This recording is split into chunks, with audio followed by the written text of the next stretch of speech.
ကြည့်မယ်မတို့မင်းတို့ကိုဒီဟာတွေကိုဖြည့်ပြီးပြီအဖြေတိုက်နေရလို့ပဲယူဆတဲ့အတွက်ကြောင့်မို့ဖြည့်ဖို့အချိန်မပေးတော့ဘူးတခါတည်းဘယ်လိုစဉ်းစားမလဲဖြည့်ရောဘယ်လိုစဉ်းစားမလဲဘယ်လိုဖြည့်ကြမလဲဆိုတာကိုပဲမတို့သွားကြည့်မယ်ပေါ့နော် Number 1 which of the following best expresses the main idea main idea ကိုမေးထားတယ်မတို့ main idea ကိုဘယ်လိုဖြည့်မလဲ A company should include both introvert နဲ့ extrovert worker on teams ဒါဆိုမှန်လား company ဒီ introvert ကို extrovert worker တွေရော team တစ်ခုထဲမှာထည့်ထားမယ်ဆိုတကယ်တော့ဒီစာပိုက်ဒီဒီနံပါတ် A ကလုံးဝမဖြစ်နိုင်ဘူးဘာလို့လဲဆိုလို့ရှိရင်ဒီစာပိုက်ဒီအလုပ်ခေါ်တာမဟုတ်ဘူး introvert တွေအကြောင်းပြောထားတယ်အဓိကအဖြစ်ခေါင်းစဉ်မှာလည်းပါပြီးသားဆိုတော့ A ကိုဖယ်လိုက်လို့ရတယ် B သွားကြည့်မယ် There are advantages to being sensitive and introvert sensitive ဖြစ်တဲ့ introvert ဖြစ်တဲ့အတွက်ကြောင့်မလို့ advantages တွေရှိနိုင်ပါတယ်တဲ့ဒါဒီဟုတ်သလားအမတို့မသိချဘူးမသိချင်ကြော်လိုက်ရသေးတယ်ဘာလို့လဲဆိုတော့မဟုတ်တဲ့ဟာတွေပဲအရင်ဖယ်လိုက်မယ်ဆိုလို့ရှိရင်ရွေးရတဲ့နှုန်းကနေဝမယ်ဥပမာမေးခွန်းက၄ခုရှိတယ်အမတို့မဟုတ်တဲ့နှစ်ခုကိုဖယ်လိုက်မယ်ဆိုလို့ရှိရင်နောက်ဆုံးနှစ်ခုတွေကတစ်ခုမှပြန်ရွေးမယ်အဲ့ဒီနည်းကိုသုံးမယ်ပေါ့နော်စီကိုကြည့်အောင် children who are sensitive are more deliberately when playing a game အမတို့ဒီမှာဘာဖြစ်လဲဆိုတော့ sensitive ဖြစ်တဲ့ကလေးတွေဒီ more game ဆိုတဲ့အချိန်မှာ deliberate ဖြစ်တယ်အပေါ်ကစာပိုက်ကိုအမတို့ပြန်သွားကြည့်မယ်အမဒီမှာပြောထားလဲဒီမှာနံပါတ်2မှာပါတယ်ပေါ့နော်ဒီ game တွေဒီ introvert ဖြစ်တာမဖြစ်တာ ਨੇ ဆိုင်လားမကြီး match and game with more deliberation than the other notice that none of these thingsဒီမှာ highlight ထားတဲ့အတွက်ကြောင့်မလို့ဒီအပိုက်လေးတွေကိုအမတို့ပြန်ဖတ်လိုက်ရုံပဲအရေးကြီးရလို့ထင်တဲ့ဟာလေးအမတို့ highlight ထားလိုက်တဲ့အတွက်ကြောင့်မလို့မျက်လုံးထဲမှာထင်းသွားရပေါ့နော်ပြောချင်တဲ့သဘောအဲ့တော့ C လည်းမဟုတ်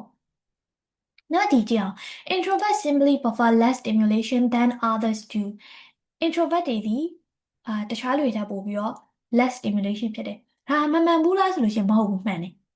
ဒါပေမဲ့အမတို့တို့ကဗာမိတာလဲ main idea ကိုမိထားတယ် main idea ကိုမိတဲ့အချိန်မှာဒီနံပါတ်ဒီစာကြောင်းကစာပိုက်ထဲမှာလည်းမပါဘူးပါတယ်ဒါပေမဲ့စာပိုက်ထဲပါလို့ဖြေရမလားဆိုတော့လည်းမဟုတ်ပြန်ဘူးသူက main idea ကိုမေးတယ် main idea ဆိုတဲ့သဘောဒီ passage တစ်ခုလုံးကိုဖတ်ပြီးတော့မှဒီ passage ဒီဘာအကြောင်းကိုပြောထားတာလဲ okay အဲ့တော့နံပါတ် B နဲ့ D နဲ့မှာအမတို့ဘာကိုရွေးမလဲနံပါတ် B they are advantages to being sensitive and introverted ဖြစ်တဲ့ကလေးတွေဒီ advantages တွေရှိပါတယ်တဲ့စာဝိုင်းကိုပြန်သွားကြည့်မယ်ဆိုလို့ရှိရင်ဒီမှာသူတို့ဒီနံပါတ်4 passage ကြီးကိုသိချာကြည့်အောင်သူတို့ဘာပြောထားလဲ introvert ဖြစ်တဲ့ကလေးတွေဒီ cheat လောက်တာလည်းနေတယ် break လောက်တာလည်းbreak rules တွေလောက်တာလည်းနေတယ် and take dangerous risks တွေအနေရရှိတဲ့ risks တွေပေါ့နော်ယူတာလည်းနေတယ်တဲ့ဆိုတော့ main idea ဒီဘာဖြစ်မလဲနံပါတ် D မဟုတ်ဘူးနံပါတ် D ကတရားကြည့်ရမယ်ဆိုလို့ရှိရင် sporting DD လို့ဟာမျိုးဖြစ်သွားလိမ့်မယ်သူကဘယ်ထဲမှာပါလဲဆိုလို့ရှိရင်စာပိုက်ထဲမှာပါတယ်အဲ့တော့အဖြေမှန်ဒီနံပါတ် B ပဲဖြစ်မယ် main idea ဒီနော်နံပါတ်2သွားကြည့်ရအောင် children with sensitive temperament တွေဒီ are more likely to be which of the following ဒီအောက်က၄မျိုးတွေကဘယ်ဟာဖြစ်မလဲတဲ့ empathic ဖြစ်မလား risk taking ဖြစ်မလားအမ risk taking ကိုဖယ်လိုက်လို့ရတယ်ဘာဖြစ်လဲ introvert တွေဒီ risk taking အလုပ်တွေမလုပ်ဘူး anti social လည်းမဖြစ်ဘူးဘာလို့လဲဆိုတော့ anti social ဖြစ်တဲ့ကလေးတွေဒီ shy ဖြစ်တဲ့ကလေးတွေမှာ anti social ဖြစ်မယ် introvert တွေဒီsensitive temperament ဆိုတဲ့သဘောဒီ introvert ကိုပြောတာပဲเนาะအဲ့လိုမျိုးလေးလည်းအမတို့သိထားရမယ်ဒီမေးခွန်းကိုဖတ်လိုက်ပြီဆိုတာ ਨੇ အဲ့တော့ anti social လည်းမဟုတ်ဘူး noisy sensitive temperament ဖြစ်ပါတယ်ဆိုမှဒီလို noise ဖြစ်တဲ့အတန်တွေကိုကြိုက်ပါမလားမကြိုက်ဘူးเนาะအဲ့တော့အဖြေမှန်ဒီဘာဖြစ်မလဲဆိုတော့ A empathetic ဖြစ်မယ်အမတို့အပေါ်ကစာပိုင်းမှာသွားကြည့်ပြီဆိုလို့ရှိရင်လည်း sensitive ဖြစ်တဲ့ကလေးတွေဒီမှာလေเนาะ empathic ဖြစ်တဲ့ conscientious ဖြစ်တယ်လို့ parents တွေ caretaker တွေ caregiver တွေက describe လုပ်ထားကြတယ်ဆိုတာကိုသွားတွေ့ရမယ်ပေါ့နော်နံပါတ်3ကျအောင် partnership between Steve Jobs နဲ့ Steve Wozniak negative consequences လား no A ကိုဖယ်လိုက်မယ် a combination of people who should run the world လားဒါကြီးကလုံးဝဟိုဘယ်လိုပြောရမလဲ generally ဖြစ်လွန်းနေပေါ့နော်ဆိုတော့ D ကိုလည်းဖယ်လိုက်မယ်ဆိုရင်မတို့ B နဲ့ C နဲ့ကြည့်အောင် successful collaboration between two introvert B ကမဟုတ်ပြောင်းသူတို့ကဘာဖြစ်လဲတယောက်က introvert ဖြစ်တယ်တယောက်က extrovert ဖြစ်တယ်ဆိုတော့ passage ထဲမှာရေးထားတာတွေ့ရမယ်အဲ့တော့နံပါတ် C ဒီမှန်တယ်အမကုံလုံးကလေးတွေအကုန်လုံးလည်းမှန်မယ်လို့ယူဆရပေါ့နော်ဒီပုံကိုကြည့်အောင် which of the following is best summary of the second paragraph second paragraph ရဲ့ summary ကိုမေးရတယ်အမတို့ဒီလိုအခြေအနေမျိုးမှာဆိုလို့ရှိရင်မေးpassage ကိုတော့မဖတ်နိုင်ဘူးသူတို့အောက်ကဘာတွေကိုရွေးချယ်ခွင့်ပေးထားလဲအရင်ဖတ်ကြအောင် some children respond more dramatically than other to unfamiliar or startling event. Observing how children respond to stimuli is the best way to study different kinds of social ဒီကလေးတွေ stimulus ကို low response လုပ်လဲ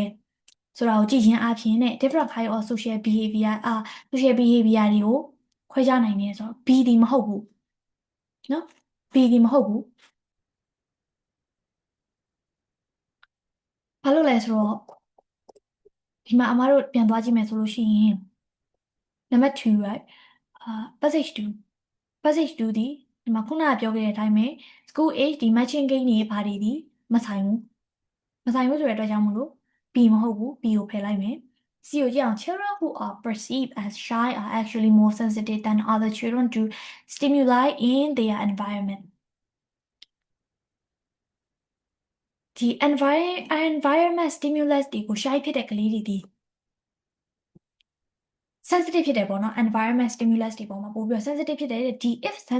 sensitivity in a child is not corrected by around age 2 that child will grow up to be an oversensitive adult ဒါတွေကဘာမှမဆိုင်တာလေဒီနဲ့ B နဲ့ဒီသိထားရပေါ့နော် obviously ဒီ passage ထဲမှာလည်းမပါဘူးဆိုတော့ B နဲ့ D ကိုဖြတ်လိုက်မယ် A နဲ့ C နဲ့အမတို့ရွေးရအောင်ဒီမှာက A ကဘာကိုပြောထားလဲဆိုတော့တချို့ကလေးတွေဒီ unfamiliar ကိုနဲ့ familiar မဖြစ်တဲ့